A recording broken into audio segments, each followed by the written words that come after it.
Ang share ko yung karanasan ko sa hindi pa ako na-award noon sa port company pa ako. Yung di ko alam anong klaseng operation yun, yung sa Lantad area, Misamis Oriental.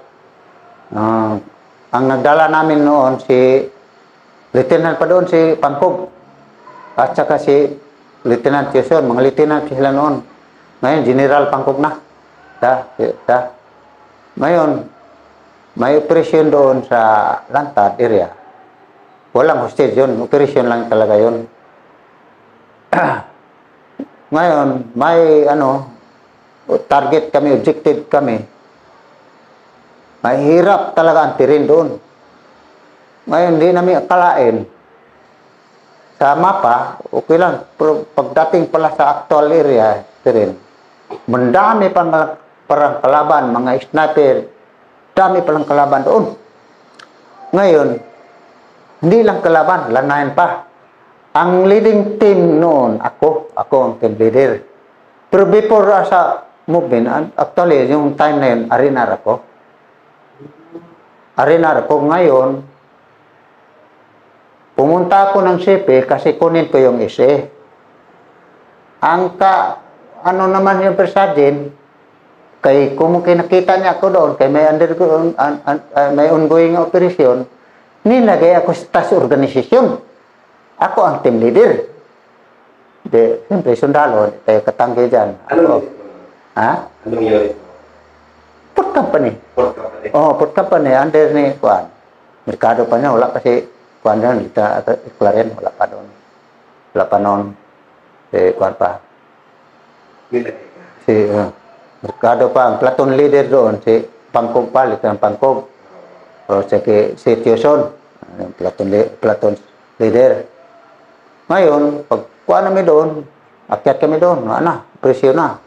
First pa lang hindi pa na kami nakaabot sa objective, nalandmine na yung team ko. Nadali si Lit Alimurin, Lit Maturan, disorganize agad yung team ko. Wala na. Ako, kahit saan ka nung kuhaan, palang wala na akong team. Hiwalay na yung team ko. Ngayon, namatay yung sila. Sa umpisa, buhay pa yun, pero namatay. Yun yan, pinakahirap. Kasi may landmine pa. Pagka landmine, wala nang mag-una.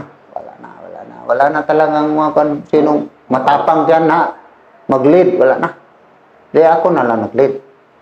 Ang daming landmine na daanan ko. Sabihin ko na lang yung kasama ko, wag dito lang kayo. Marami yung mga port company. Dito na lang. May ibang kita ko ng wire. Ano ko ng mga wire. Hanggang dumating kami doon sa ilog. Para makalabas kami, dala-dala mga undid, tukuan kasi yun. Hindi lang kami nag-operate doon. Mayroon pang kumpanya sa 9AB. May patay rin sila. Kami puro may patay. Pagdating doon sa ilog, akala namin okay na yun. Ilog. Pati ilog may landmine. Kaya nadali na naman yung si Lit pag-shot na landmine. Ako ang nag-lead. Taka ako makit sa likod ko na landmine siya. Kasi ilog kasi. Certain lang ko siguro, hindi ko lang nadaanan yun. Yung sa likod ko, siyang katapak, patay. Sa umpisa taas, tamaan sa ulo. Daplis lang. Pagdating sa ilog na landmine, first, spot report pinigay, undid. Pagkalawa, napatay kaya na talaga. Kasi nalandmine siya doon sa babae. So, undid na pala siya doon sa umpisa na undid. Tama na, dala silang kalam. Undid sa ulo.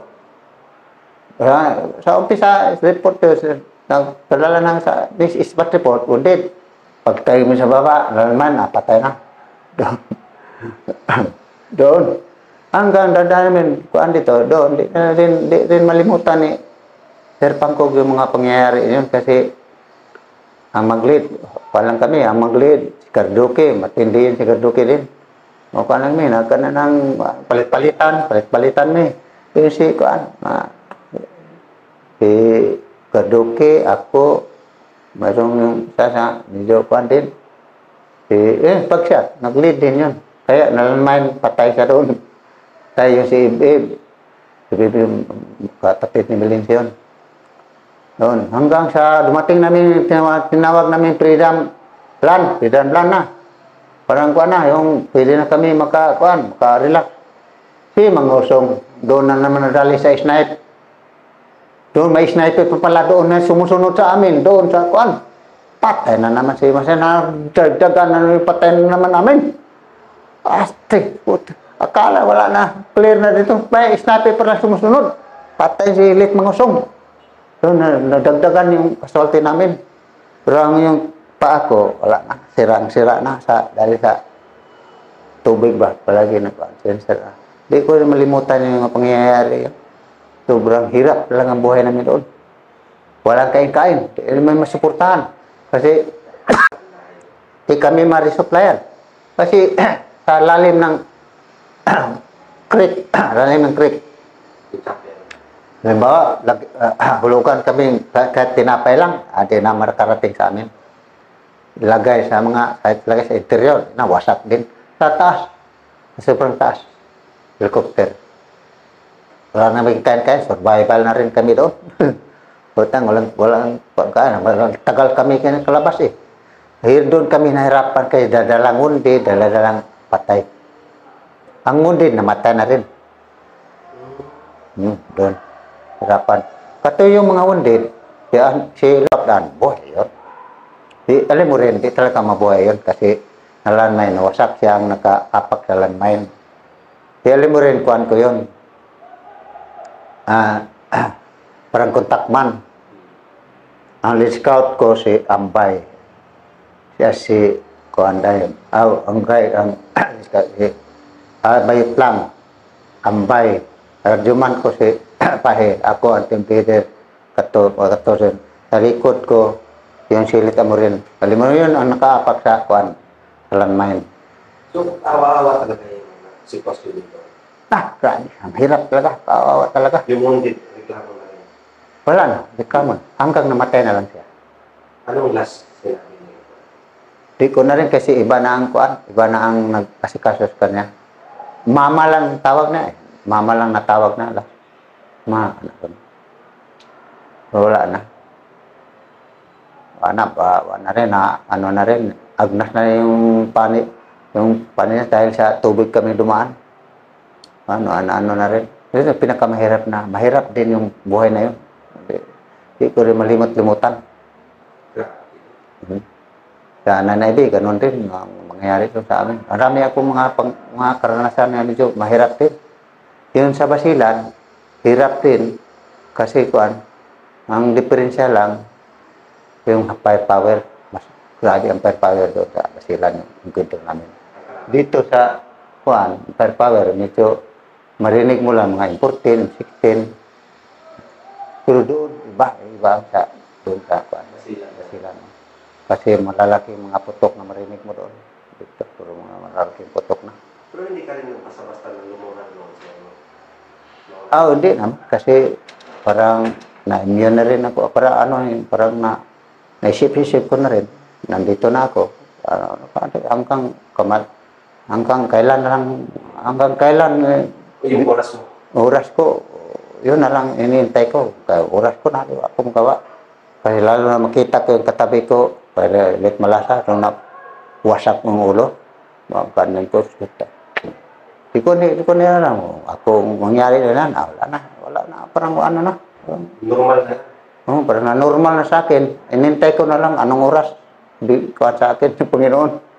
Dasal lang sa akin talaga. Isip ko kasi,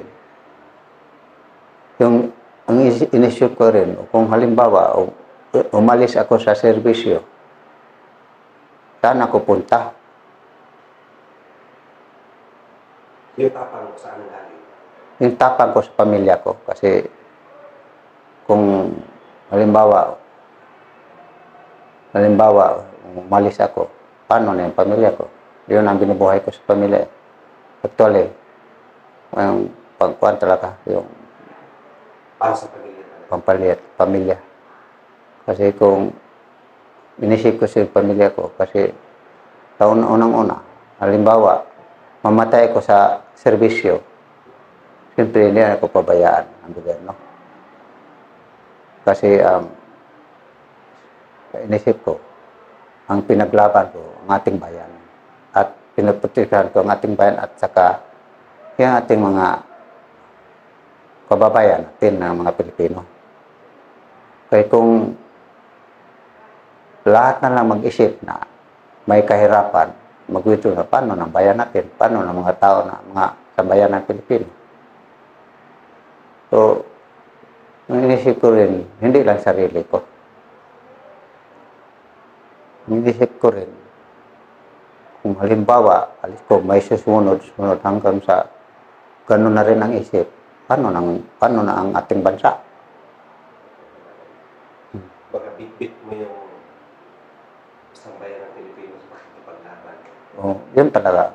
Yung hindi naman nun. Pero, yun lang ang isip ko. Na, kung halimbawa mangyayari ang isip ng tao, pag may kahirapan, ma-discourage agad. Kung mangyari yan, wala, paano na? So, halos yun yung sir, yun yung karanasan mo na hindi mo kalimutan. Yun yung karanasan. Mayroon pa sa nanay, pwede ko rin malimutan, pero yun, tagal kasi yun. Hindi mo na maalala. Hindi ko maalala masyado. Maalala ko pa rin, iba. Pero gusto mong i-kwento ka? Kwento ko, pero marami ng mga kuwan siya, hindi na kuwan. Kasi yung first time na, nandiyan pa, buhay pa ngayon si Ikea. So, 9ID ka pala sa inyan? 9ID pa ko noon, hindi pa ako sa Ranger. 9ID? Oo. Mayroong pang nagawa ng ispat na landmine kasi ako doon eh. May ispat report na Ikea nga report. Pagka kinabukasan, kinancel. Mayroon mo rin. First time yun na mangyayari na ispat report, cancel mo na from Kia to Wia. Hindi, kala patay na ako ba? Ganon. Yun ang first time ko Anong na. taon yun, sir? Kuhan yun. 19, nag-reorganize yung Ranger, deactivate 1990 at ayun. Tapos parang 89 yun. 89, ganun. Oh, nga. 89 ata yun. Kasi nag-reactivate yung Ranger 1990. Kaya nabilong ako sa port company. Ang CEO namin doon si Colonel Mercado. First, sa Sebert, ayun. Tapos si Arevalo. Na-CEO pa namin noon si Arevalo. Pagdating ni Durante, na-relieve na ako. Nalagay na kasi nag-organize ng 14 company. Kailangan nilang NCO, senior NCO. Kaya doon nalipat ako sa 14 company. Ano naman yan, mga kabataang Pilipino? Ang mensahe ko lang sa mga bataang Pilipino, huwag lang sana sila maling lang sa masamang bisyo. Mag-aaral silang mabuti, disiplinahin, magrespeto sila sa magulang nila, tapos disiplinahin nila ang sarili nila para sa kinabukasan nila. Mag-aaral silang mabuti para makamit nila yung goal nila sa magandang kinabukasan. Tapos, kung gusto mo masok sila sa sundalo, walang problema. At isipin lang nila na yung sundalo, para di lang sarili nila, para rin na makatulong sila sa bayan natin. At protekta sa ating bayan at sa mga sa bayan ng Pilipino. Para sinimulan nyo naman, papatuloy nyo na sinimulan. Oo. Yung sinimulan, yung natapos ko, papasok ko nila, simulan nila, parang araw, at least mayroon silang maitulong sa ating bayan. Yun lang siguro ang may mensahe ko sa mga kabataan natin. Sa mga bagong sundalo naman, kailangan be proactive sila. At sumunod sa legal order, sumunod sa senior, sa mga opisyal nila, at magtrabaho sila matiwasay para maganda ang mga kinabukasan sa kanilang halimbawa sa ilang pamilya. Yan lang ang mga mensahe ko sa kanila lahat.